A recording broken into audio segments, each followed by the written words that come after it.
Listen to this jazzy shit.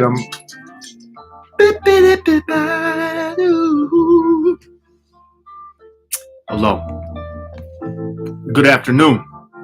It is 12:30 Central Time, baby. Right on the dot. You know your boy's on time. Got my apple. Shit, what time it is? It's fall. And I'm in a goddamn fucking flannel. Yeah, apples and flannels. It's autumn.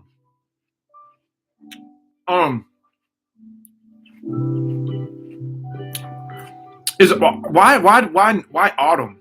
Why not just fall? Is autumn for rich people to say fall? If you're rich, do you have to say autumn? Do you guys say autumn if you're rich? I don't know. Well, goddamn, it's Mr. Cousins. It's Mr. That's my cousin's bike. I got an apple. I have some chapstick. I have some water. I have some popcorn. I have a fucking bald eagle that's just fucking caught in the wind, a lust of wind and nature. What's poppin', everybody? Today I have today I released new music. Once a song is already out, if you haven't heard it already, it's called Louisiana. And I'm listening to some weird jazz shit. I don't know. I love jazz, I love rap, but sometimes when the hip hop jazz is just not my shit, but I'm listening to it. I got to have some sort of vibe. I can't just be like broadcasting in silence. So I don't know how that goes. See you in Texas. Brandy Blanchard, Brandy, I will see you in Texas, motherfucker. Yeah. I'm trying to scroll back up to who said that. Something about Texas, but I'm coming to Texas.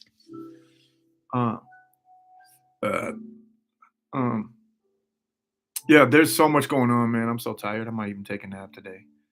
You know what I'm saying? My armpits smell bad. I haven't showered in a while. I've been working out. I'll see you in Austin. Austin, those tickets are selling really, really good. And the Mohawk Outdoors is one of my favorite venues in the entire country that I haven't been to in a while.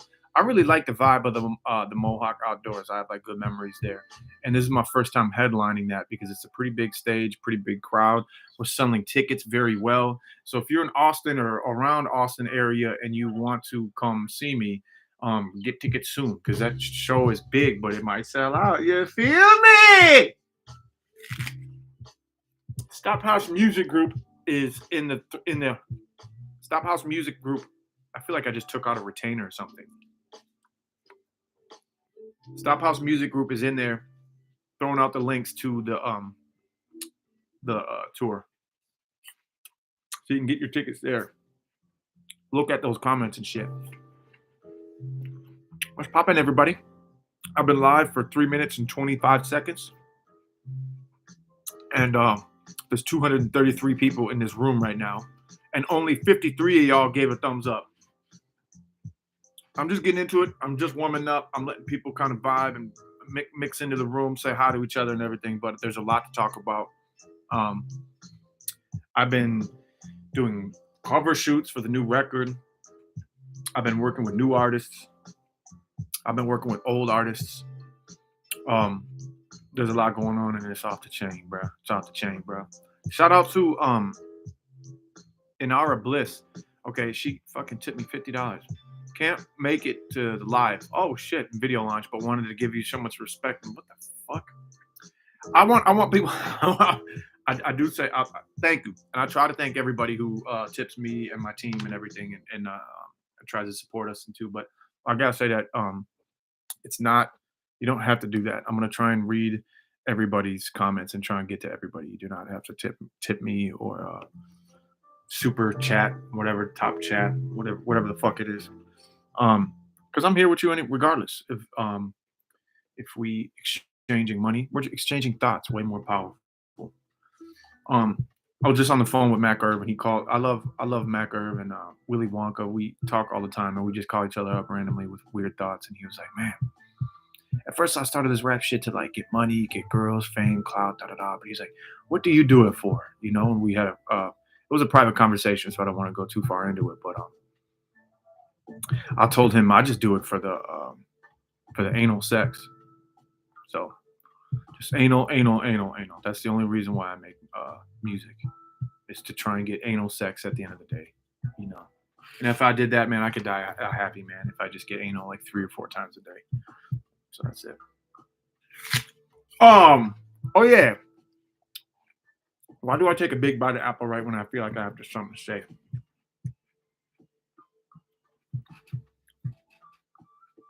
The Sharp interview happened. That's a really good interview. I never really want to watch those long format uh podcast type of things because it's like I don't know, it takes so long for me, and I already was there and did it and talked about it and everything.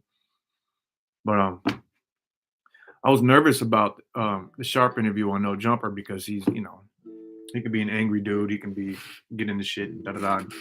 I got pretty fucking drunk, man. I was sitting there waiting backstage, and he just came out. He was from another interview. Blunt going, drink going. Prof, what up, you fuck bitches? We're gonna get into it. Hold up, I gotta go to the bathroom. Da da da. So I was like, fuck it. I was like, you right there. I was like, I'm about to get there then. So we just chugged some fucking. I don't know what's happening with music. I chugged some whiskey and then we just got it. Got it cracking. But I was nervous that I said some fucked up shit, or you try and give them something entertaining so they want to have you back. And there's a lot of entertaining things I can say, but the internet's vicious. There's entertaining things I could say that will get me canceled right now that I'm joke around with friends. It's just, and I don't really want to open myself up to that bullshit again. But at the same time, you gotta live your life. So try to give them some really really good interesting things to say. But I was pretty drunk, and even after those sober interviews, your mind is going so hard on the conversation that afterwards you're like, the fuck did we just talk about? What did I just say? I've been just going hard on my mind working pretty hard for like an hour long conversation. I don't even know what happened. So I was like, fuck, I don't even want to see it. But then more people started sharing the links to the interview and everything. And I was like, fuck it, I'll watch it. And turned out to be, it was a really good interview. I shared some insight to a lot of things going on in my life. And then a lot of really intellectual talk about, higher level art kind of shit. Got into the depression and all this up and down stuff. So it was dope. He's a good friend. He's a homie of mine now. So you can go watch that. But what we're really here for today is a music video that'll fucking is Louisiana. Have y'all heard? Have y'all give a thumbs up or a yes or some sort of emoji if you have heard my new single today? Anybody? Have you heard that yet? I don't think we've tweeted it or Instagrammed it yet. Let me check. Okay. All right. So you guys have felt that energy. Okay. Well, yeah. Of course, people here have seen it. I guess there's So I'm checking my Instagram, seeing if we posted that yet. No. Mike is probably he's got some sort of algorithm. So Louisiana is a metaphor. Obviously, is just basically I give it one more shot, then I'm going to Louisiana, and Louisiana is basically like fuck it, I give up. I'm gonna stop trying really. And Louisiana is about the summer of 2020 when my whole neighborhood burned down, and then like 2 weeks after that when I was like really fucked up over everything, like a bunch of people tried to cancel me, and then I was trying to listen to, which was sometimes a mistake. And I learned a lot since then. But that's about a song about my 2020, and that was a crazy 2020. And the fucking music video, I don't even know if I really want to call it a music video.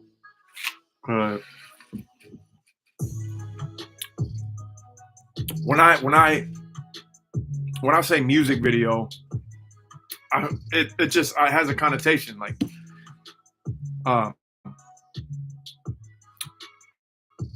whatever I'm fucking premiering though is a 100% just clips from my phone, clips from my experience and the homie Cody Adi's experience. We spent a lot of that time together.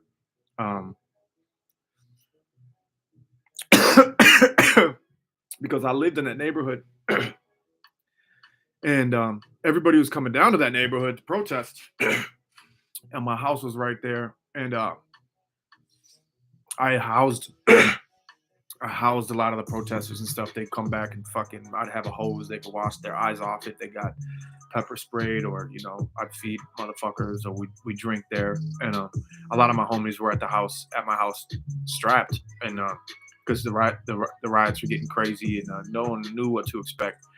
And so we were just on our porch, strapped with some fucking hollow tip bullets, and a bunch of dudes drinking beer, and then every once in a while we'd just get off my front porch, and then we'd be in the protest too.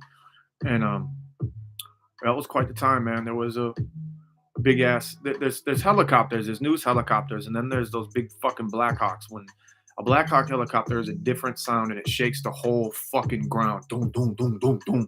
The whole shit is shaking, and there's basically a Black Hawk helicopter above my fucking house for about 3 months.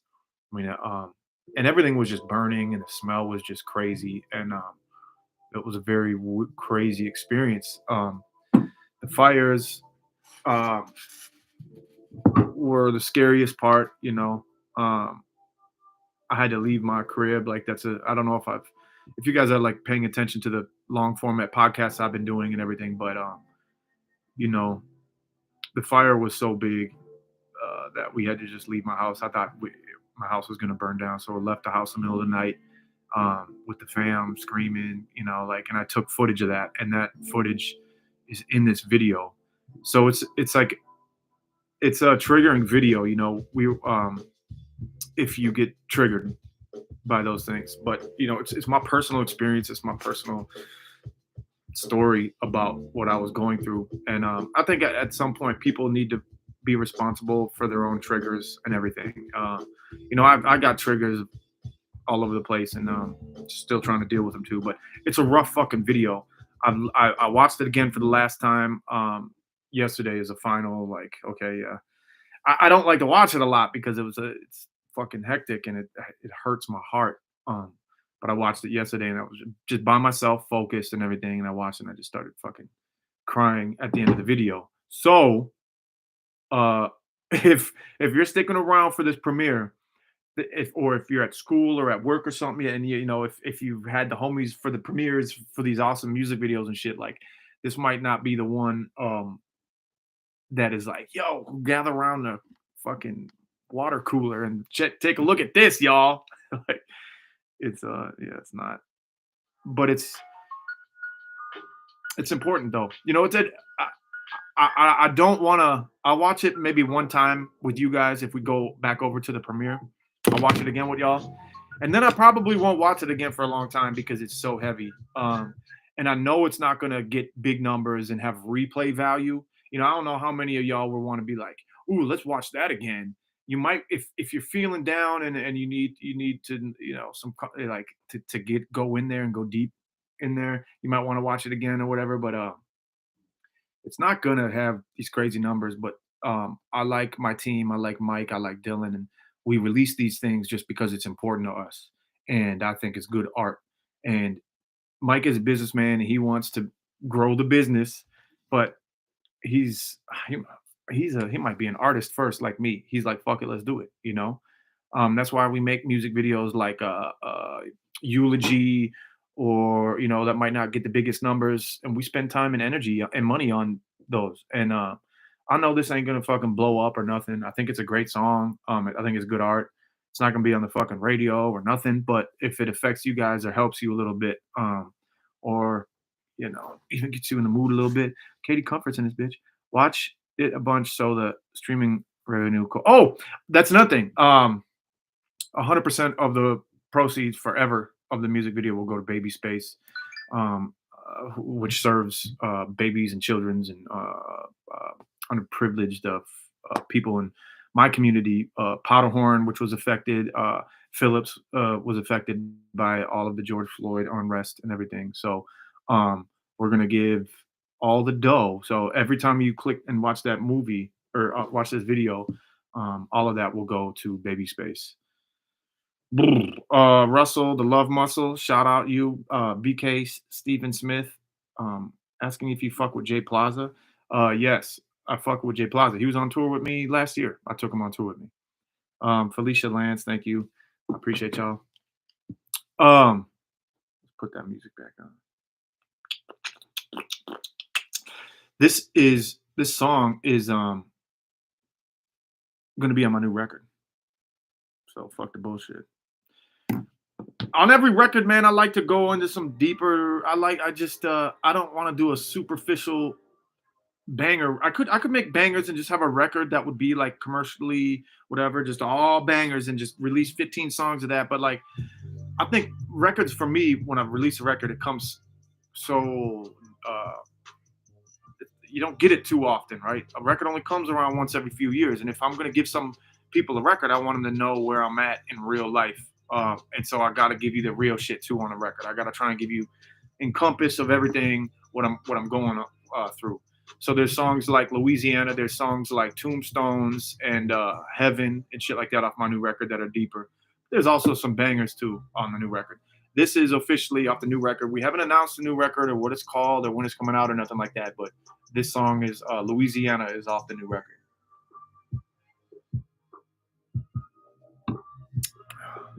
You gotta say some weird shit, man. Prof, I'm glad you ain't dancing with the witches and the warlocks. They're watching you. Well, I'll dance. If they're good dancers, shit. If they're dancing, if this is a dance party, man, let's get it on. I'll dance with a witch or a warlock. I have a hearing upstairs with a law judge at 1, but I'm sticking around for this premiere. You might want to be on time for a judge, Bernadette. Why don't you be on time? Yeah, be on time. You can come back. The music, the video, and the song will be there when you get back. The judge might not be.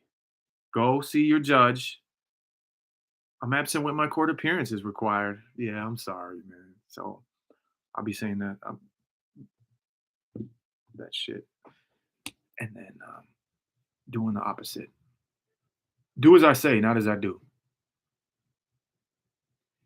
Let me try and get to some comments. There's so many comments I've just been missing and shit. Okay.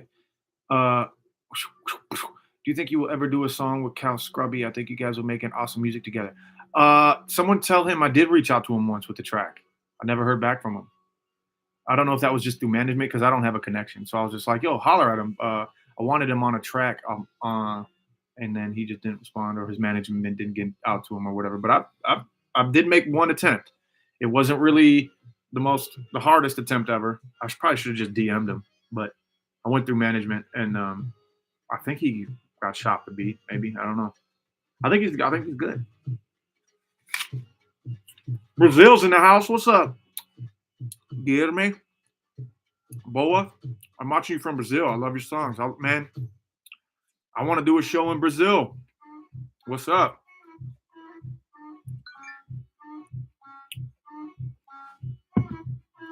Did you think independent artists should start buying radio stations to create a path? Do I think independent artists should start buying radio stations to create a path? No. I don't think anybody should buy a fucking radio station. Sheesh. And an independent artist can't afford to buy a radio station. What I think independent artists should do is take out ad buys on social media for themselves.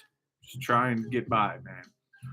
A lot of artists are really fucking pimped out and squashed down and stepped on. There's not a lot of it's really hard to get around the monopolies in the music industry. It's kind of like, I'm trying not to buy some shit off Amazon because I hate Jeff Bezos, but sometimes I'm like, I need some toilet paper. It's just like, fuck, he's got us. There's just, so it's the same thing with independent artists. It's like, you got to get on fucking Instagram. You got to get on Facebook. You got to do all that dumb shit because they're in control of everything.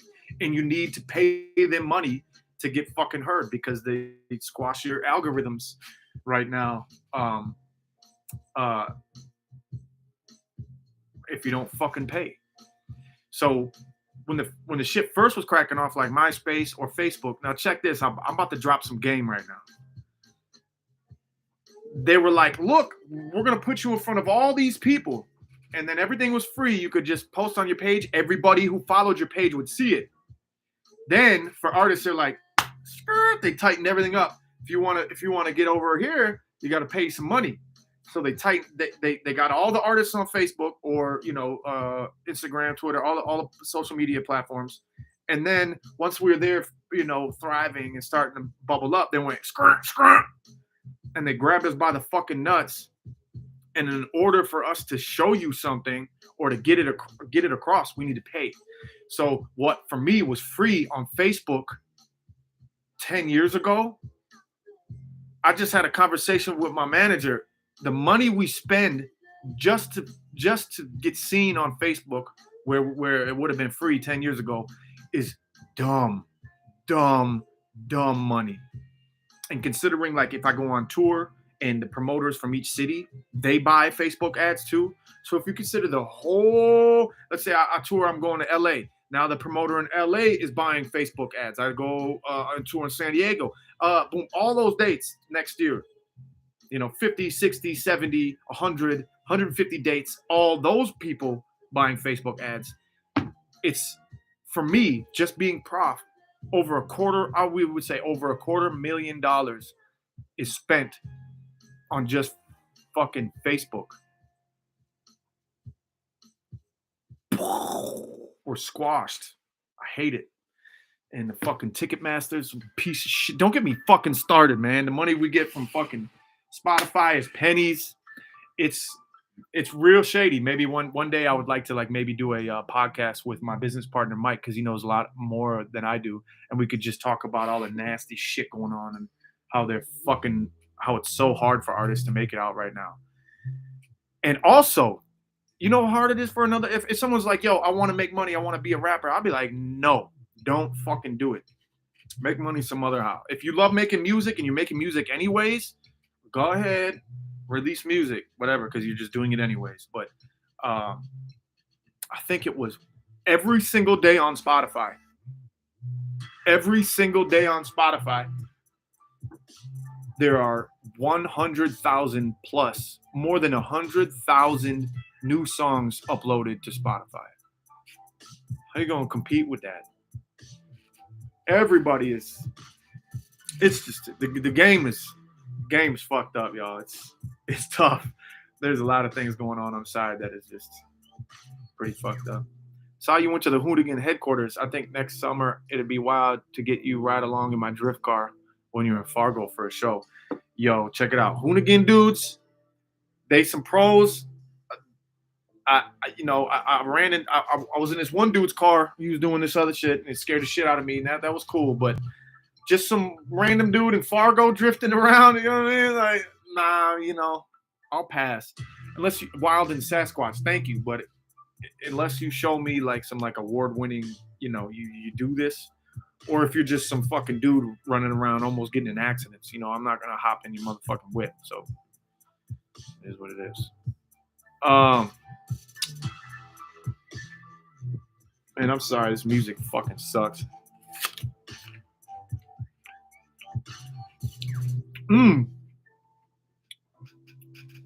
Leah Ferreni sent money and asked if I remember Big Dalton Energy from Sioux Falls. I do remember Big Dalton Energy. Show in Sioux Falls, the dude, I based the whole show around him. I was like, everybody fuck with Big Dalton. Thank you, Adam.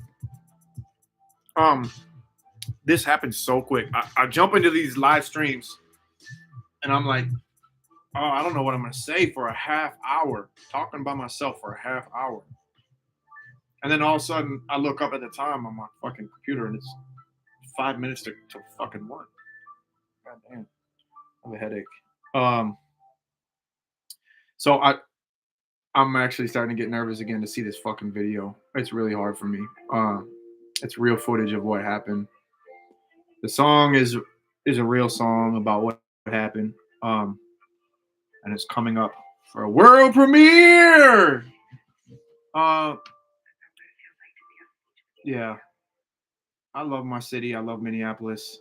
I'm glad we're giving the proceeds away, which is awesome. I love the song. I was really hurting in 2020, as were a lot of people in our entire state and in the country and in the world.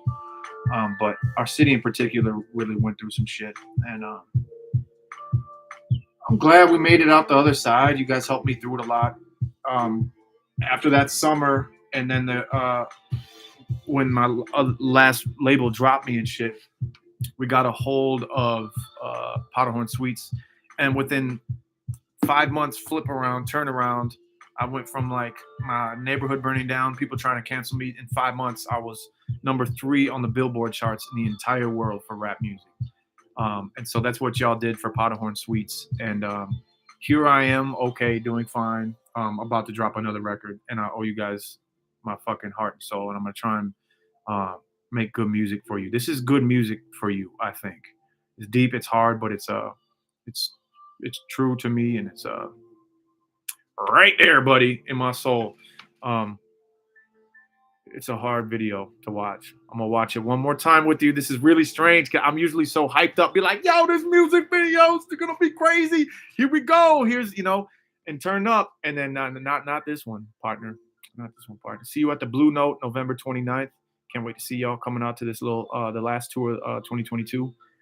Let's see. Key West. I go down. I've been down to Key West. I went down to Florida to fish and do a vacation a while ago. So yeah, respect from South Africa. What's up, man? I can't believe I'm just globally. We got Brazil in the house. We got South Africa in the house. It's crazy. Europe's in the house. So I don't know. Just trying to treat some other motherfuckers with respect, man. What I like about my shows and what I've been doing lately is just outside. I'm like looking around, and I'm like, doing an emo track. I perform Flower Boy, and everybody's looking at me with loving faces. They're all like supporting me, like, let's go. And I'm getting deep into Flower Boy, and it's emotional and it's sad. And at the end, everyone's like, yeah, giving me the support. I'm like, bitch, I'm like, you don't know me, but you're giving me that support. Let's try to do that a little bit to another stranger. Anybody you just see at the grocery store, what's up, man? Do like Willy Wonka would do, man. We're on tour and we're in a gas station or something. Wonka sees someone that's fucking sad or something. He goes like this. I like your shoes. Wonka is constantly fucking like complimenting people, just being so just a stranger might be differently politically, whatever, or different culture views or whatever. Hug someone just like that, because this is no fucking, they got us fighting culture wars. That's wrong. We should be fucking eating like 6 billionaires are responsible for this shit. Let's kill 10 people and eat them and take all their money and then give it to Willy Wonka. That's what I'm saying. Another note. It was written in the Star Tribune and everything. All the riots and all the fires and mostly all the huge damage that was done has been proven guilty. White supremacists and boogaloo boys and shit like that. Look it up. Justice has been served. People have been found guilty. And as far as I'm concerned, I don't know of any one Black Lives Matter protester or anything like that who was found guilty of lighting one fire in Minneapolis. So look that up too. Anyway, yeah, people just wanted the best, and I want the best for my city. You watch this music video right now, maybe cry at the end, and then you can donate to Baby Space that serves children in Powderhorn and Phillips neighborhood. Pookie Baby loves you. I'm going to sign off here in like 10, 20, 30 seconds. And then we can all, oh shit, 420, dude. 420 people were in this fucking, oh, now it's 419. Anyways, I'm going to end the stream. I'm going to finish my apple. We're going to watch a really sad song. I appreciate everybody who came to this again. And I'm a little nervous. Here we go. So this song is called Louisiana. I'm going to end this. Bop on over to the premiere. I appreciate and love you. I'll see you next week.